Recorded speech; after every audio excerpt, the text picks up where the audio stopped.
वीरणपुर एक गांव जो डर में डूबा हुआ है। ऊंचे ऊंचे पहाड़ों और पेड़ों के समंदर के बीच बसा हुआ ये दुनिया से कटा हुआ सा लगता था।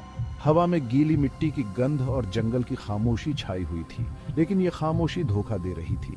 इसमें राज छुपे थे, काले राज। गांव वाले डरे हुए थे। उनकी आंखें डर से सुस्त, रातों की नींद उड़ी हुई बता रही थी। हर रात अंधेरा अपने साथ एक अजीब सी खामोशी लाता था, एक ऐसी खामोशी जो किसी भी चीख से ज्यादा भयानक थी। वो धीमे स्वर में बात करते थे, उनके शब्द मुश्किल से सुनाई देते थे, उन भयावह चीजों के बारे में जो उनकी जिंदगी को परेशान कर रही थी। वीरनपुर में जिंदगी एक अनजान दहशत के खिलाफ एक निरंतर संघर्ष थी। सूरज ढलने के बाद अपने ही घरों में कैद हो जाते थे, बाहर निकलने से डरते थे, क्योंकि उन्हें पता था कि सायों में क्या छुपा है। वो काली हवेली की कहानी जानते थे। गांव के बाहर आउटस्कर्ट्स पर हमेशा धुंध में लिपटी हुई खड़ी थी काली हवेली। ये एक भव्य हवेली हुआ करती थी जो अब ढह रही थी और सड़ रही थी, समय और दहशत का सबूत। इसकी खिड़कियां खाली आंखों की तरह बाहर देखती थीं, उस डर को दर्शाती थीं जो ये पैदा करती थी। हवेली सिर्फ एक इमारत से कहीं बढ़कर थी।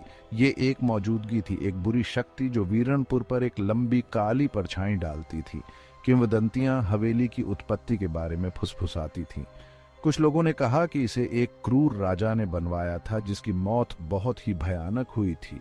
दूसरों ने एक मना प्यार के बारे में बताया जो एक खूनी त्रासदी में खत्म हुआ।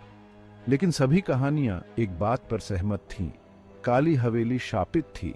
ऐसा कहा जाता था कि जिन लोगों की मृत्यु इसकी दीवारों के भीतर हुई थी, उनकी आत्माएं अभी भी इसके गलियारों में घूमती हैं। उनकी पीड़ित आत्माओं को शांति नहीं मिली। गांव वाले रात में हवेली से निकलने वाली अजीब रोशनी और भयानक आवाजों की बात करते थे। कुछ ने टूटी खिड़कियों के भीतर परछाई को भी देखा था, वो आकृतियां जो दिखाई देने के साथ ही गायब हो जाती थी। कोई भी हवेली के पास जाने की हिम्मत नहीं करता था। यह अंधेरे की जगह थी, डर की जगह थी, एक ऐसी जगह जहां बहादुर से बहादुर इंसान भी कांप उठता था। रणवीर अलग था, एक जवान आदमी, मुश्किल से एक आदमी। वो गांव में नया था। उसने कहानियां सुनी थी, बिल्कुल सुनी थी, किसने नहीं सुनी थी। लेकिन दूसरों के विपरीत उसने उनके आगे झुकने से इनकार कर दिया। उसने गांव वालों की आंखों में डर देखा कि कैसे ये उन्हें अपाहिज बना देता है, और उसे गुस्सा आया, उस अनदेखी ताकत पर गुस्सा जिसने उसके नए घर को बंदी बना लिया था। मैं खड़े होकर ये सब होते हुए नहीं देख सकता। ये डर, इसे खत्म होना होगा। रणवीर तर्क का आदमी था, एक्शन का आदमी था। वो भूतों या आत्माओं में विश्वास नहीं करता था। वो जो देख सकता था, जिसे छू सकता था, उस पर विश्वास करता था। और उसने जो देखा वो एक गांव डर से लकवाग्रस्त था, एक ऐसा डर जो एक पुरानी जीर्ण शीर्ण हवेली से उपजा था। उसने तभी फैसला कर लिया कि वो कहानियों को खत्म कर देगा। वो काली हवेली के पीछे की सच्चाई का पर्दाफाश करेगा। रणवीर प्लीज, तुम नहीं समझोगे। हवेली शापित है। तुम बहादुर हो, लेकिन ये पागलपन है। तुम नहीं जानते कि तुम किसके खिलाफ जा रहे हो। उसके फैसले को घबराहट और प्रशंसा के मिश्रण के साथ लिया गया। बुजुर्गों ने उससे विनती की, उनकी आवाज कांप रही थी, उसे भीख मांग रहे थे कि वो न जाए। उन्होंने उसे खतरों से आगाह किया, उस बुराई के बारे में जो उन दीवारों के भीतर रहती थी। लेकिन उनके शब्दों ने उसके संकल्प को और मजबूत कर दिया। वो जानता था कि किसी को न किसी को डर के इस चक्र को तोड़ना होगा। वो जानता था कि अंधेरे में उजाला किसी न किसी को तो लाना ही होगा। रात बिना चांद की थी, ठंडे बेरुखी तारों से युक्त एक काला कैनवस। गांव में घना कोहरा छा गया था जो जमीन से चिपक गया था मानो कोई कफन हो। ये राज की रात थी, डर की रात थी।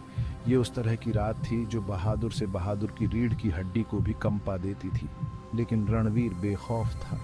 वो गांव के किनारे पर खड़ा था, लालटेन की हल्की रोशनी में एक अकेली आकृति। यही है, अब पीछे मुड़कर नहीं देखना है। उसने एक गहरी सांस ली। हवा में गीली मिट्टी की गंध और कुछ धातु जैसा और प्राचीन, और आगे बढ़ गया। उसके कदमों की गूंज खामोशी में गूंज उठी। हर कदम उसे हवेली के करीब ले जा रहा था, अज्ञात के करीब। जैसे जैसे वो चलता गया, गांव की आवाजें उसके पीछे फीकी पड़ती गईं। डर की फुसफुसाहट की जगह पत्तों की सरसराहट और उल्लू के दूर से आते हील ने ले ली। हवा ठंडी होती गई, खामोशी और गहरी होती गई।